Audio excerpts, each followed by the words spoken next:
कहानी की शुरुआत एक छोटे से बार से होती है, जहां कुछ लोग आराम से बैठकर ड्रिंक्स का आनंद ले रहे होते हैं। उसी दौरान बार का दरवाजा खुलता है और सर्जियो नाम का एक आदमी अंदर आता है। लेकिन जैसे ही सर्जियो अंदर कदम रखता है, ठीक उसी पल एक दूसरा आदमी बार से बाहर निकलता है। अगले ही सेकंड बाहर जाने वाला वो आदमी अचानक सिर पर गोली लगने से वहीं ढेर हो जाता है। यह दृश्य इतना अचानक होता है कि बार के बाहर मौजूद सारे लोग घबराकर चारों तरफ भागने लगते हैं। कुछ ही पलों में सड़क खाली हो जाती है और पूरा इलाका सुनसान पड़ जाता है। बार के अंदर मौजूद लोग दरवाजे के पास खड़े होकर बाहर पड़ी लाश को सहमे हुए देखते रह जाते हैं, लेकिन डर ऐसा कि कोई भी उसके पास जाने की हिम्मत नहीं कर पाता। उन्हें समझ ही नहीं आता कि क्या हो रहा है। गोली किसने चलाई, कहां से चली, किसी को कुछ पता नहीं। इसी बीच एक आदमी पुलिस को कॉल करने की कोशिश करता है, लेकिन उसके फोन में नेटवर्क ही नहीं आता। बाकी लोग भी अपने मोबाइल चेक करते हैं, पर सबके फोन ऐसे हैं जैसे किसी ने पूरा एरिया ब्लॉक कर दिया हो। एक भी सिग्नल नहीं। अब सबकी बेचैनी और डर पहले से कहीं ज्यादा बढ़ जाता है। उसी समय बार का क्लीनर हिम्मत करके फैसला करता है कि वह लाश के पास जाकर देखता है कि क्या हुआ है। लेकिन जैसे ही वह डेड बॉडी के करीब पहुंचता है, उसे भी अचानक गोली मार दी जाती है। यह देखकर बार के अंदर मौजूद लोगों के होश उड़ जाते हैं। सबके चेहरों पर खौफ साफ नजर आता है। डर के मारे सब लोग झट से जमीन पर लेट जाते हैं, ताकि कहीं ऊपर बैठे किसी स्नाइपर की गोली का निशाना न बन जाए। बार के अंदर मौजूद सभी लोगों को अब ये बात अच्छे से समझ आ जाती है कि बाहर कदम रखना मतलब अपनी मौत को बुलाना है। डर के मारे सब सकते में खड़े रहते हैं और तय नहीं कर पाते कि अब उन्हें क्या करना चाहिए। इसी बीच कोई टीवी ऑन कर देता है ताकि उन्हें बाहर की खबर मिल सके। लेकिन हैरानी की बात यह होती है कि इस गोलीकांड के बारे में न्यूज में एक भी सूचना नहीं दिखाई जा रही होती। न किसी की मौत की खबर, न किसी हमले की। इतने बड़े शहर मद्रिड के बीचों बीच दो लोगों को गोलियों से मार दिया जाए और मीडिया को इसकी भनक तक न लगे, ये बात सबको और भी ज्यादा डराने लगती है। तभी बाहर देखने पर उन्हें एक और चौंकाने वाली चीज दिखती है। दोनों लाशें वहां से गायब हो चुकी होती हैं और खून का एक कतरा भी जमीन पर नहीं दिखता, जैसे किसी ने कुछ ही मिनटों में पूरी जगह साफ कर दी हो। अब सबके दिमाग में एक ही बात घूमती है कि आखिर ये सब कर कौन रहा है। तभी सीटर कहता है कि उसे लगता है कि किसी ने हम सबको कैद कर लिया है और वो चाहता है कि हम में से कोई बाहर न जाए। इस पर सर्जियो कहता है कि यह भी हो सकता है कि हम में से कोई आतंकवादी हो जिसके पास बम हो और सरकार उसी को बाहर जाने से पहले खत्म करना चाहती हो, ताकि वह किसी भीड़ भाड़ वाली जगह पर धमाका न कर सके। यह सुनकर नाचो घबरा जाता है और धीरे से अपना पैर आगे बढ़ाकर एक काले रंग के बैग को छुपाने की कोशिश करता है। लेकिन जैसे ही वह ऐसा करता है, उसकी यह हरकत कोई देख लेता है। अब सबको यकीन हो जाता है कि नाचो ही आतंकवादी है और उसके बैग में जरूर कोई बम रखा होगा। वहां मौजूद लोग तुरंत एक दूसरे को नाचो को पकड़ने के लिए कहते हैं। जैसे ही नाचो को काबू में किया जाता है और उसका बैग छीना जाता है, नाचो घबरा कर कहता है कि बैग मत खोलो, उसमें कुछ भी खतरनाक नहीं है। लेकिन कोई उसकी बात नहीं सुनता। जब बैग खोला जाता है तो उसमें सिर्फ कुछ कपड़े और एक हार्ड डिस्क निकलती है। एलेना नाचो से पूछती है कि इस हार्ड डिस्क में क्या है, और नाचो समझाता है कि इसमें कोई भी ऐसी चीज नहीं है जिससे किसी को नुकसान पहुंचे। वो बताता है कि वह एक एड कंपनी में काम करता है और इस हार्ड डिस्क में उसके काम की फाइलें हैं। लेकिन एलेना उसकी बात पर भरोसा नहीं करती और गुस्से में हार्ड डिस्क तोड़ देती है, जबकि उसके अंदर भी कुछ नहीं निकलता। ये देखकर नाचो भड़क जाता है और कहता है कि आखिर सब लोग उसे ही क्यों शक की नजर से देख रहे हैं। तभी उसकी नजर सामने पड़े एक और ब्रीफकेस पर जाती है और वह पूछता है कि यह किसका है, शायद इसमें कुछ खतरनाक हो। इस पर सर्जियो कहता है कि ब्रीफकेस उसका है और अगर किसी ने उसे छूने की कोशिश की तो वह उसे मार देगा। ठीक उसी वक्त अंड्रेया नाम का एक आदमी बंदूक निकालकर सर्जियो पर तान देता है। बंदूक तनी होने के कारण अब किसी में हिम्मत नहीं बची थी, इसलिए बार की मालकिन अम्पारो डरते डरते ब्रीफकेस उठा लेती है, लेकिन उसे खोलने की हिम्मत नहीं होती। तभी वहां मौजूद भिखारी इजराइल आगे आता है और बिना झिझक ब्रीफकेस खोल देता है, जिसमें से ढेर सारा लेडीज सामान बाहर गिर जाता है। यह देखकर सर्जियो शर्मिंदा होते हुए कहता है कि वह ये चीजें बेचकर कमाई करता है और उसे अपने इस काम का लोगों को बताने में हमेशा शर्म आती है। अभी लोग इस बात को समझ ही रहे थे कि अचानक बाथरूम के अंदर से अजीब सी आवाज सुनाई देती है, जब दरवाजा खोलने की कोशिश की जाती है तो पता चलता है कि दरवाजा अंदर से बंद है।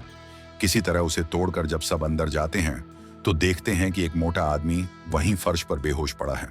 कहानी की शुरुआत में यही आदमी खांसते खांसते वॉशरूम में गया था और तब से वहीं गिरा पड़ा है। उसके पास एक इंजेक्शन भी मिलता है जिसे देखकर लोग मान लेते हैं कि वह कोई नशेड़ी है और उसे उसी हालत में छोड़ देते हैं। तभी अचानक बाहर से कई गाड़ियों के आने की आवाज गूंजती है। सब लोग दौड़कर गेट के पास जाते हैं और देखते हैं कि बहुत सारे आर्मी ऑफिसर्स बाहर खड़े हैं जिनके चेहरे पूरे मास्क से ढके हैं।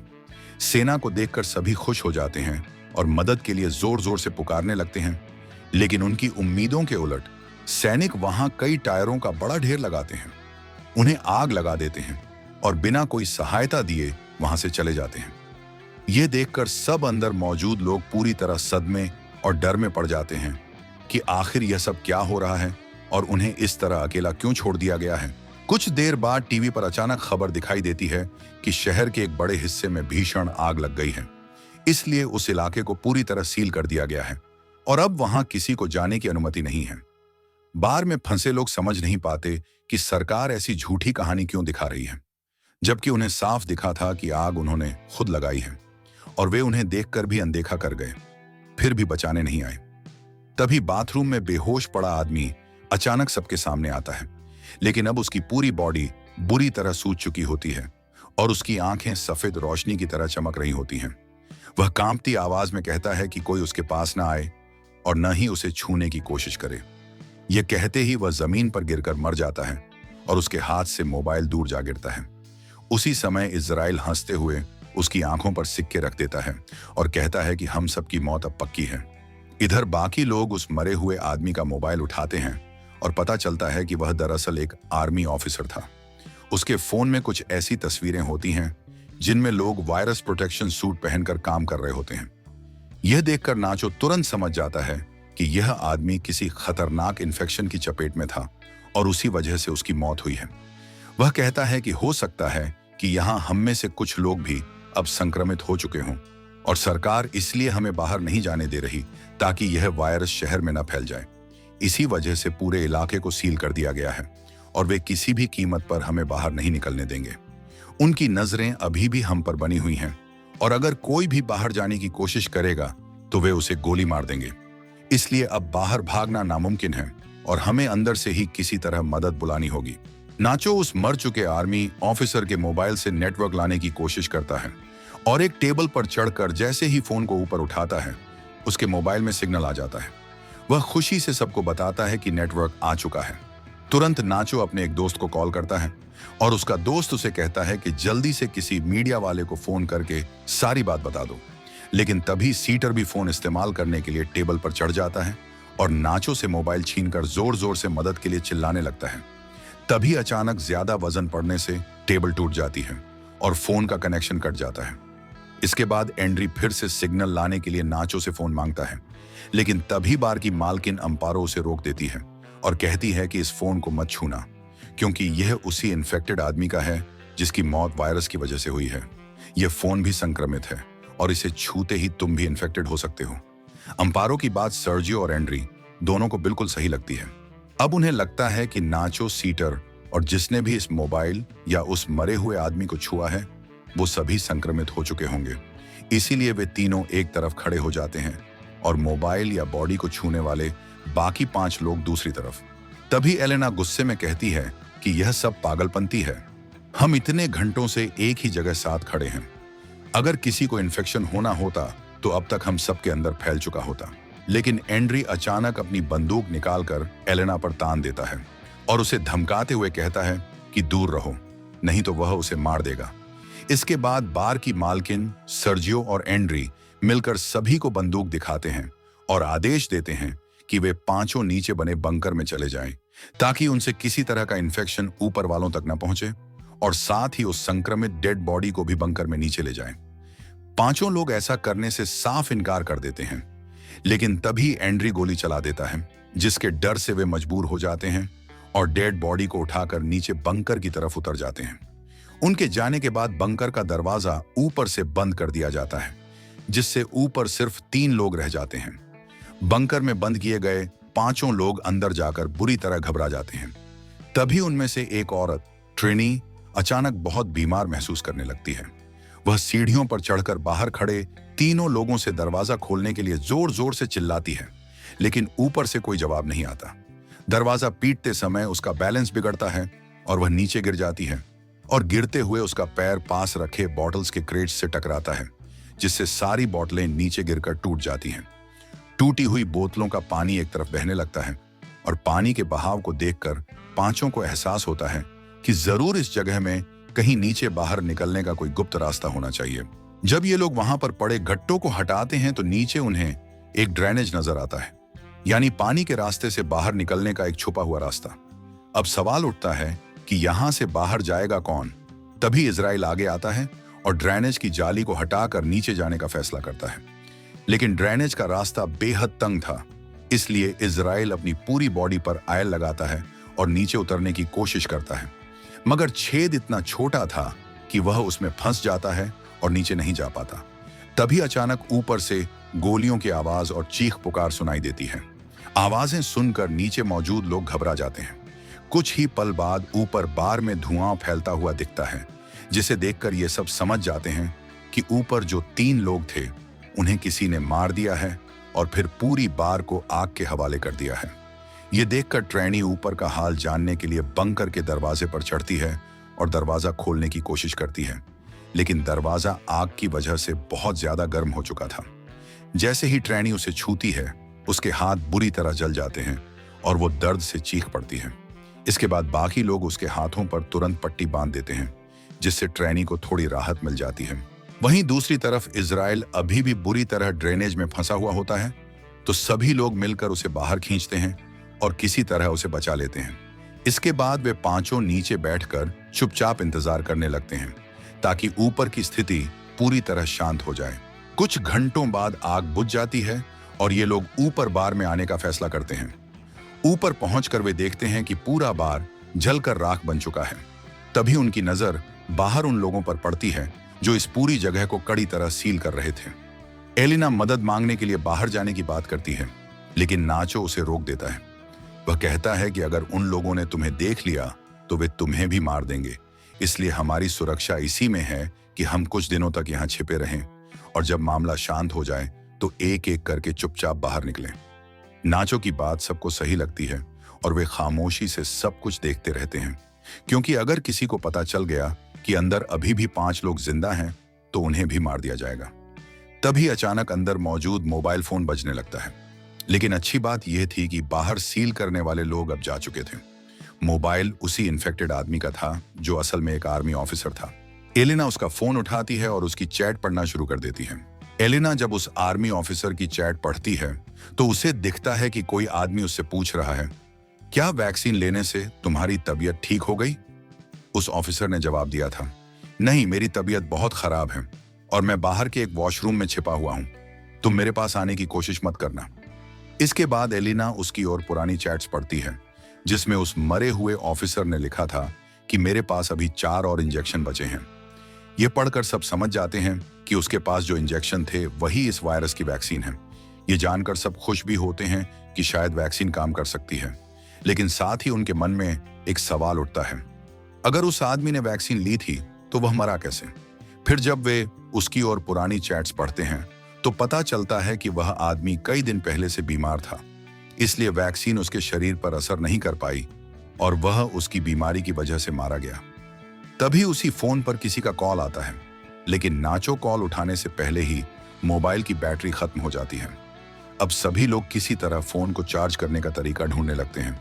इसी दौरान नाचो को जमीन पर एक गन मिल जाती है, जिसे वह चुपचाप अपने पास रख लेता है।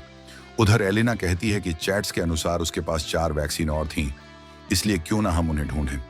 यह सुनकर सभी वापस नीचे बंकर में आते हैं और उस डेड बॉडी की अच्छी तरह जांच शुरू करते हैं, लेकिन उन्हें वहां कोई वैक्सीन नहीं मिलती।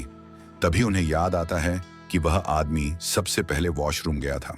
जब सब लोग वॉशरूम पहुंचते हैं तो देखते हैं कि वहां पहले से ही इजराइल बैठा है और उसके हाथ में वे सभी वैक्सीन होती हैं। नाचो और बाकी लोग उसे समझाने की कोशिश करते हैं कि वैक्सीन उन्हें दे दे, पर इजराइल कहता है कि तुम 5 हो और वैक्सीन सिर्फ 4। अगर मैंने वैक्सीन तुम लोगों को दे दी तो तुम लोग मुझे मेरा हिस्सा कभी नहीं दोगे, क्योंकि मैं एक भिखारी हूं और मेरी जान की तुम्हें कोई कीमत नहीं लगती। इतना कहकर इजराइल एक इंजेक्शन निकालकर खुद को लगाने लगता है। तभी नाचो उस पर बंदूक तान देता है, लेकिन इजराइल फिर भी वैक्सीन अपने शरीर में इंजेक्ट कर लेता है। इसके बाद दोनों के बीच जोरदार हाथापाई शुरू हो जाती है। लड़ाई में इजराइल नाचो पर भारी पड़ता है और उसकी बंदूक छीन लेता है। इन्हीं झड़पों के दौरान उसके हाथ से वैक्सीन छूटकर नीचे बंकर में गिर जाती हैं। तेजी से बंकर में जाकर उन्हें उठाती है और वैक्सीन हाथों में लेकर बहुत खुश हो जाती है, लेकिन हाथ पर पट्टी बंधी होने की वजह से वह वैक्सीन को ठीक से पकड़ नहीं पाती। तभी उसका हाथ फिसल जाता है और सारी वैक्सीन नाले में गिर जाती है। अब सब फिर से घबरा जाते हैं और समझते हैं कि वैक्सीन लाने के लिए किसी न किसी को नीचे जाना ही पड़ेगा।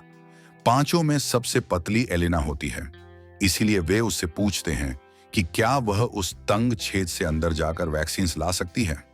एलिना पहले मना कर देती है, लेकिन स्थिति की गंभीरता देखकर आखिरकार तैयार हो जाती है।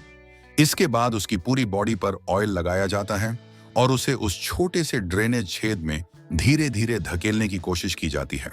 काफी मशक्कत के बाद एलिना उस तंग छेद से फिसलकर नीचे नाले में गिर जाती है। वह काफी देर तक गंदे पानी में हाथ मार मार कर ढूंढती रहती है और आखिरकार उसे वैक्सीन मिल जाती हैं। वैक्सीन हाथ में लेकर वह ऊपर आने लगती है। तभी नाचो ऊपर से एक लंबी तार नीचे फेंकता है और कहता है कि वैक्सीन को इस तार से बांध दो, मैं इन्हें ऊपर खींच लूंगा। लेकिन एलिना तुरंत मना कर देती है, क्योंकि उसे पता है कि ऊपर 3 लोग हैं और नीचे सिर्फ 3 वैक्सीन बची हैं। वह साफ साफ कहती है कि अगर मैंने वैक्सीन ऊपर भेज दी तो तुम लोग पहले अपने आप को इंजेक्ट कर लोगे और मुझे बिना वैक्सीन के यहीं मरने के लिए छोड़ दोगे। एलिना कहती है कि अगर उन्हें वैक्सीन चाहिए तो उन्हें ही नीचे आना पड़ेगा। मैं अभी वैक्सीन का इस्तेमाल नहीं करूंगी, इसे अपने पास रखूंगी। जब तुम सब नीचे आ जाओगे तब बैठकर फैसला करेंगे। ऊपर के लोगों के पास और कोई रास्ता नहीं बचता, इसलिए वे छेद को बड़ा करने के लिए उसे तोड़ना शुरू कर देते हैं। उधर जब ये लोग छेद को चौड़ा करने में लगे होते हैं, एलिना नाले के अंदर किसी रास्ते की तलाश शुरू कर देती है। कुछ ही दूरी पर उसे आगे कहीं से हल्की सी रोशनी दिखाई देती है। सबसे पहले एलिना उन इंजेक्शनों को नाले के अंदर बने एक छोटे गड्ढे में छुपा देती है। फिर सावधानी से ऊपर चढ़कर बाहर की तरफ झांकती है। वह देखती है कि बाहर भारी पुलिस फोर्स मौजूद है, पूरा एरिया घेरा हुआ है और वे लोग बाहर पड़े उनके 3 साथियों के जले हुए शवों को नष्ट कर रहे हैं। इसी बीच बंकर में ऊपर बचे हुए चारों लोग छेद को बड़ा कर देते हैं और किसी तरह नीचे नाले में उतर आते हैं। नीचे आते ही नाचो और इजराइल फिर से आपस में भिड़ जाते हैं। नाचो इस बार किसी भी तरह से उसकी गन छीन लेना चाहता है। थोड़ी देर की खींचतान के बाद नाचो बंदूक छीनने में सफल हो जाता है। तभी नीचे पानी की तरफ से गोली चलने की आवाज गूंजती है और नाचो अकेला ऊपर निकल आता है। जब बाकी लोग देखते हैं कि नाचो तो बाहर आ गया है लेकिन इजराइल नहीं, तो उन्हें साफ समझ आ जाता है कि इजराइल मारा जा चुका है। वे एक दूसरे से कहने लगते हैं कि नाचो ने ही उसे मार दिया होगा, लेकिन नाचो बार बार कहता है कि उसने कुछ नहीं किया। इजराइल खुद कहीं तैरकर आगे चला गया। किसी को उस पर विश्वास नहीं होता और सब समझ जाते हैं कि नाचो सच छिपा रहा है। वे नाचो से गन नीचे फेंकने को कहते हैं, लेकिन वह मना कर देता है। अब नाचो पहले नरमी से एलिना से पूछता है कि वैक्सीन कहाँ छुपाई हैं, लेकिन जब एलिना बताने से इनकार कर देती है तो वह सीतुर को गन पॉइंट पर ले लेता है और एलिना को धमकाकर वैक्सीन सौंपने के लिए कहता है। नाचो कहता है कि 3 वैक्सीन हैं, अगर मैं सीतुर को मार दूं तो हम तीनों आसानी से इन्हें बांट सकते हैं। लेकिन एलिना चीखकर मना करती है और कहती है, सीतुर को मत मारो, मैं तुम्हें वैक्सीन देने के लिए तैयार हूं। इसके बाद एलिना सबको उस जगह ले जाती है जहां उसने वैक्सीन छुपाई थी। चारों लोग नाले के अंदर धीरे धीरे आगे बढ़ते हैं, नाचो और एलिना आगे, जबकि सीतुर और ट्रिनी पीछे चलते रहते हैं। चलते चलते सीतुर अचानक पानी में फिसलकर गिर जाता है, लेकिन ट्रिनी जान जोखिम में डालकर उसे किसी तरह बचा लेती है। इसी दौरान ट्रिनी सबको कहती है कि हम 4 में से एक ना एक को तो अंत में मरना ही है। मैं तुम सबसे बड़ी हूं, अपनी जिंदगी जी चुकी हूं, इसलिए मुझे ही मर जाना चाहिए। वह नाचो से कहती है कि वह उसे गोली मार दे ताकि बाकी 3 लोग आसानी से वैक्सीन बांट सकें और उनकी जान बच जाए। नाचो काफी देर तक सोचता है, फिर ट्रिनी पर गन तान देता है, लेकिन हिम्मत नहीं कर पाता। इसके बाद ट्रिनी बंदूक उसे छीन लेती है और थोड़ी दूर जाकर खुद को गोली मार लेती है। अब वहां सिर्फ 3 लोग बचते हैं, नाचो, एलिना और सीतुर, और उनके पास भी ठीक 3 इंजेक्शन ही होते हैं। इसलिए वे तीनों अपने अपने हिस्से की वैक्सीन लगा लेते हैं। इसी बीच ट्रिनी के शव वाली जगह से कुछ आवाजें आने लगती हैं। जब वे पास जाते हैं तो देखते हैं कि ट्रिनी की आंखों पर किसी ने कॉइन्स रख दिए हैं, और वे समझ जाते हैं कि यह काम इजराइल का है, क्योंकि वही ऐसा करता था। अचानक पीछे से इजराइल उन पर हमला कर देता है। वह बहुत गुस्से में था और नाचो एलिना को मारने के लिए पागलों की तरह पीछे पड़ जाता है। तभी एलिना और नाचो को आगे एक सीढ़ी नजर आती है और दोनों तेजी से ऊपर भागने लगते हैं। इजराइल भी उनके पीछे सीढ़ियां चढ़ता जाता है। इसी भागदौड़ में एलिना के हाथ में पकड़ा इंजेक्शन फिसल कर नीचे गिर जाता है। अब नीचे उतरकर वैक्सीन उठाना नामुमकिन था, क्योंकि इजराइल उन पर झपटने ही वाला था और नीचे जाते ही एलिना की मौत तय थी। तभी इजराइल नाचो को पैर से पकड़ लेता है और नाचो समझ जाता है कि अब वह बाहर नहीं निकल पाएगा। इसलिए वह अपना वैक्सीन एलिना को थमा देता है और कहता है कि अपना ध्यान रखना। उसी समय इजराइल नाचो को नीचे खींचता है और दोनों नीचे गिरकर मर जाते हैं। एलिना नाचो द्वारा दिया गया वैक्सीन अपने शरीर में लगाती है और ड्रेनेज का ढक्कन खोलकर बाहर निकल आती है। बाहर निकलते ही उसे बहुत सारे लोग दिखाई देते हैं और वह देखती है कि सरकार ने पूरा इलाका सील कर दिया है। तभी एक औरत अपना जैकेट निकालकर एलिना को पहनाती है और एलिना भी लोगों में घुल मिल जाती है। इस कहानी में कुछ बेगुनाह लोग मारे जाते हैं, लेकिन सरकार को यह कदम मजबूरी में उठाना पड़ा, क्योंकि अगर ये लोग बिना वैक्सीन के बाहर जाते तो वायरस पूरी दुनिया में फैल सकता था। इसलिए सरकार ने अपनी जनता की सुरक्षा के लिए यह फैसला किया। इसी के साथ यह कहानी समाप्त होती है। अगर आपको वीडियो पसंद आई हो तो हमारे चैनल को सब्सक्राइब करें और वीडियो को लाइक जरूर करें।